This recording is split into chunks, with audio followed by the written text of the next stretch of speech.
freedom-loving world that has an interest in the outcome of this war and ensuring that Ukraine is victorious.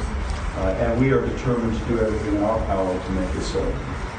We are proud to stand shoulder to shoulder with Ukraine, and we will until victory is won.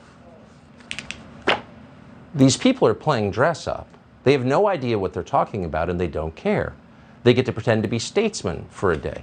But when Adam Schiff and Nancy Pelosi, again, people with a demonstrated years-long record of being willing to say anything for personal power, anything to improve the fortunes of their political party, when they're standing up with a foreign head of state saying, here's an open check, you fill in the number, you got to wonder where this is going. We know where it could go. This is the most reckless foreign policy in our lifetimes, in American history. You are watching a group of decadent, in some cases senile leaders, casually dismiss the consequences of going to war with a nuclear-armed nation. Dismiss the consequences of nuclear war, like it's not even worth thinking about. But it is worth thinking about. They tell us daily Vladimir Putin is evil and insane, and that may well be true.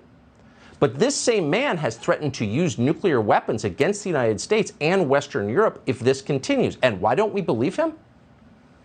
You may have missed this. The New York Times didn't seem to have time to cover it. But here's Russia's foreign minister just last week underscoring the point.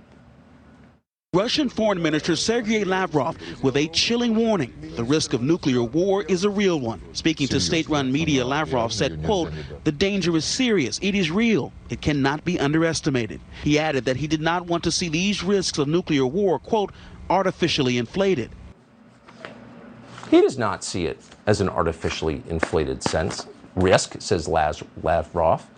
So what they're saying is, we will use nuclear weapons against you and your allies if you don't back off. If, for example, this seems existential, like you're trying to overthrow our government. It's hardly defensive of Russia to say that's a real possibility, and has been for quite some time.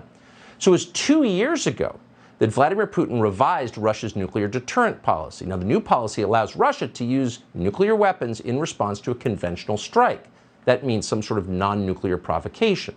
Now, in March, Russia's former president, Dmitry Medvedev, who sits on Russia's Security Council, reminded our country of this policy. He warned Joe Biden that Russia would indeed use nuclear weapons against the West in response to any, quote, act of aggression that is committed against Russia and its allies.